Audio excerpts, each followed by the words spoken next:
Hello everyone, welcome to tech शर्मत। आज के इस सेशन में हम कुबोल का एक और टॉपिक कवर करेंगे, जिसमें एक नया सिनेरियो देखेंगे कि कैसे इंस्पेक्ट कीवर्ड के थ्रू हम मल्टीपल कैरेक्टर्स को एक साथ रिप्लेस करवा सकते हैं। ठीक है। इससे पहले वाले सेशंस में भी हमने इंस्पेक्ट के बहुत सारे सिनेरियोस कवर किए थे। हमने देखा था कि कैसे इंस्पेक्ट कीवर्ड की हेल्प से हम किसी भी वेरिएबल किसी भी स्ट्रिंग में एक पर्टिकुलर करेक्टर को दूसरे करेक्टर से रिप्लेस करवा सकते हैं। तो इस सेशन में हम उसी का कंटिन्यूशन कर रहे हैं। जस्ट यहाँ पे अब क्या होगा, सिनेरियो थोड़ा सा चेंज हो जाएगा और अब हम एक साथ एक या एक से ज़्यादा करेक्टर को रिप्लेस करवाएंगे। ठीक है। तो अगर प्री रिक्वेस्ट की बात करें तो वही है कि अगर आप लोगों ने ये सेशंस पूरे स्टार्टिंग से नहीं देखे तो आप स्टार्टिंग से उसको वॉच कर सकते हैं। पूरी प्लेलिस्ट को एक सीक्वेंस में फॉलो कर सकते हैं, क्योंकि ये सारे जो सेशंस है वो प्रॉपर सीक्वेंस और सिंक में है।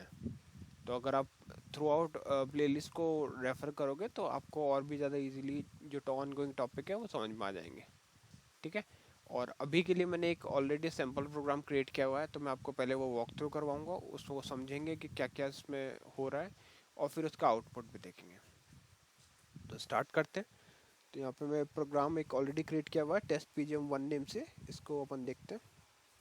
देखो, अब जो बेसिक चीज़ें है वो ऑलरेडी काफ़ी बार डिस्कस हो चुकी है कि आइडेंटिफिकेशन डिवीजन ब्लॉक क्या है। हमने यहाँ पे लेफ्ट साइड में जो स्पेस एक्स्ट्रा रखा है उसका रीज़न क्या है ना। तो ये सब चीज़ें तो आपको प्रीवियस सेशंस में भी मिल जाएगा। इसमें हम मेनली फोकस कर रहे हैं स्ट्रिंग रिप्लेसमेंट पे। ठीक है।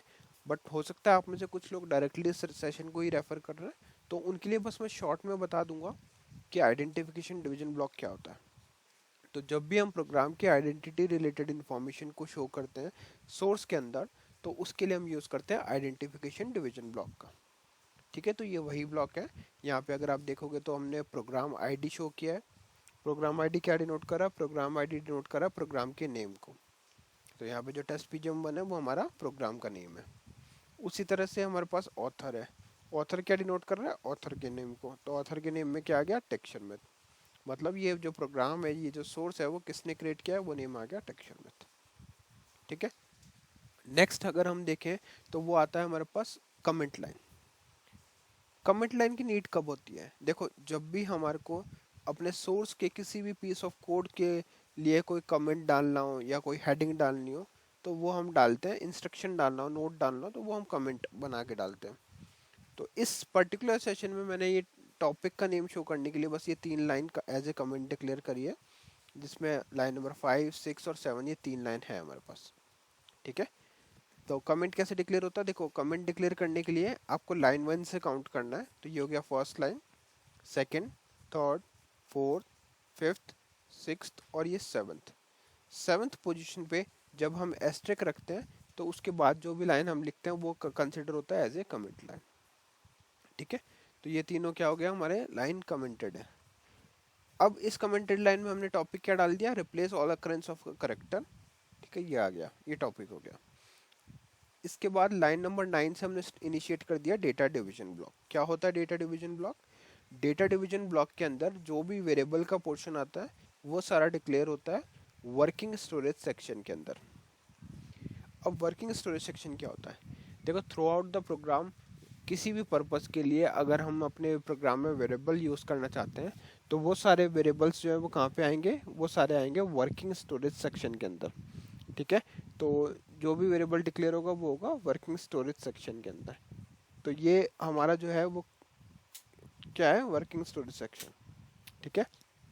अब इस वेरिएबल क्या, देखो इस एग्जांपल के लिए हमें बस एक ही वेरिएबल की नीड है, तो यहाँ पे मैं वही स्पेसिफाई कर रहा हूँ। और ये वेरिएबल हम, ठीक है। तो हम यहाँ पे वेरिएबल डिक्लेयर कैसे कर रहे हैं, वेरिएबल डिक्लेयर करने के लिए कुछ पार्ट्स होते हैं। तो पहले पार्ट में हम क्या डिक्लेयर करते हैं, उसका लेवल नंबर। क्या होता है लेवल नंबर, लेवल नंबर होता है जो हायर डेटा हायरार्की को शो करे। तो यहाँ पे जो sorry level number hierarchy show करता है, और 0 1 अगर हम लिख रहे हैं तो वो डिनोट करेगा हायर डेटा हायरार्की को। ठीक है। फिर हमारे पास आया S T R. S T R क्या है, ये एक डेटा नेम या वेरिएबल नेम है। ठीक है। तो जब भी आप इस वेरिएबल को throughout the program access करना चाहोगे तो वो आप इसी नेम से एक्सेस करोगे।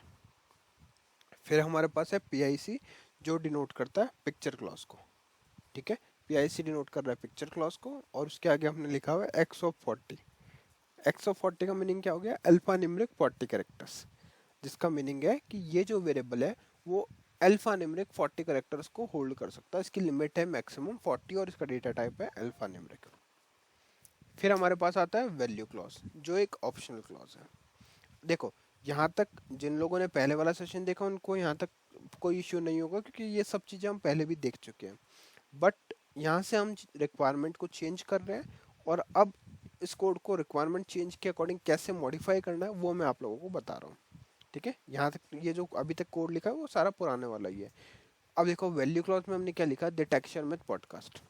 बट अगर आप देखोगे तो यहाँ पे टी जो है वो स्मॉल में लिखा हुआ है, और उसी तरह एच भी है, वो भी स्मॉल में लिखा है।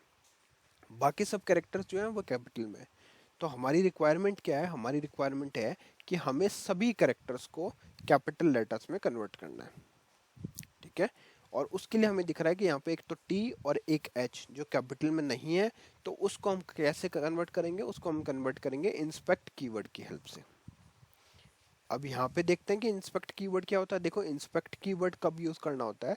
जब भी आपको अपनी स्ट्रिंग को एग्जामाइन करना हो और मॉडिफाई करना हो किसी एग्जामिनेशन के बेसिस पे, तो उस केस में हम यूज करते हैं इंस्पेक्ट कीवर्ड का, ठीक है। तो यहाँ पे अगर आप देखोगे तो हमने मेन लॉजिक में यही लिखा है। मेन लॉजिक कैसे लिखा जाता है? देखो, वेरिएबल हमें इस प्रोग्राम में अगर हम चाहें तो और भी डिक्लेयर कर सकते हैं, बट मुझे अभी के लिए सिर्फ एक वेरिएबल की नीड थी, इसलिए मैंने यहाँ पे एक ही वेरिएबल डिक्लेयर किया हुआ है। अब यहाँ पे आ गया प्रोसीजर डिवीजन। प्रोसीजर डिवीजन के बाद में आप अपना प्रोग्राम का मेन लॉजिक पार्ट यहाँ लिखते हो, तो जो भी मेन आपका लॉजिकल पार्ट होगा वो आएगा प्रोसीजर डिवीजन के बाद में। तो यहाँ पे हम इंस्पेक्ट कीवर्ड यूज कर रहे हैं, इंस्पेक्ट लिखना है। एसटीआर, एसटीआर क्या है? एसटीआर हमारा स्ट्रिंग का नाम है। Replacing all Ts by capital Ts, तो यहाँ तक तो हमने पहले भी देखा था, all Ts by capital tease.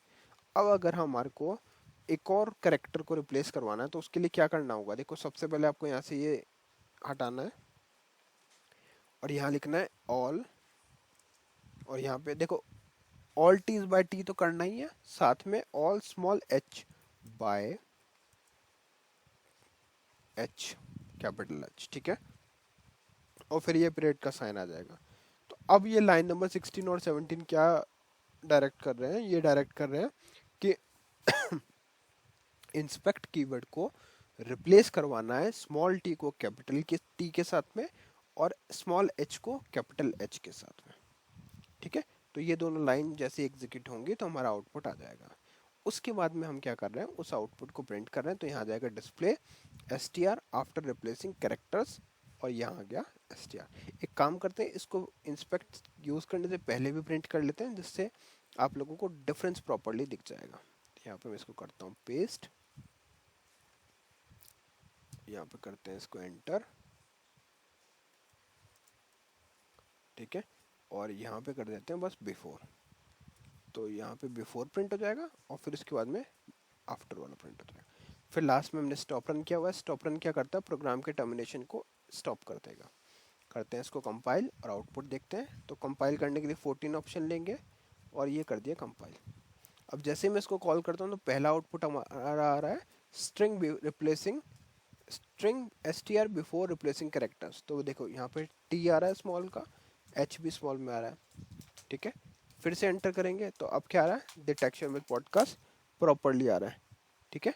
मतलब जो हमारा रिक्वायरमेंट थी वो हमने फुलफिल कर दी। तो इस सेशन में नया क्या देखने को मिला? इस सेशन में नया ये देखने को मिला कि जब भी आप इंस्पेक्ट कीवर्ड के साथ कोई कैरेक्टर को रिप्लेस करना चाहते हो और आपके पास कंडीशन ये कि आपको एक से ज़्यादा कैरेक्टर यूज़ करने हैं, तो उस केस में आप ये वाला सिंटेक्स यूज़ करोगे, ठीक है। ऐसे ही अगर 3 कैरेक्टर के लिए करना है तो फिर आप एक और लाइन लिख दोगे, बट ध्यान रहे कि वहाँ पे इसको टर्मिनेट नहीं करना ऊपर, है ना। ये जब टर्मिनेट होगा जब पूरा हमारा लाइन क्लियर हो। और बाकी अगर हम कोबोल की बात करें तो वहाँ पे आपको कोड देखने से समझ में आ जाता है कि उसका रीज़न क्या है ना। तो यहाँ पे आप रीड करके ही पता कर पा रहे हो। इंस्पेक्ट कर रहा है एसटीआर को, रिप्लेस कर रहा है किसको? टीज को बाय कैपिटल टीज से, और फिर एच को बाय कैपिटल एच, ठीक है। तो ये था हमारा आज का मेन टॉपिक, जिसमें हमने समझा कि मल्टीपल कैरेक्टर्स को एट ए टाइम कैसे इंस्पेक्ट कीवर्ड की हेल्प से हम रिप्लेस करवा सकते हैं।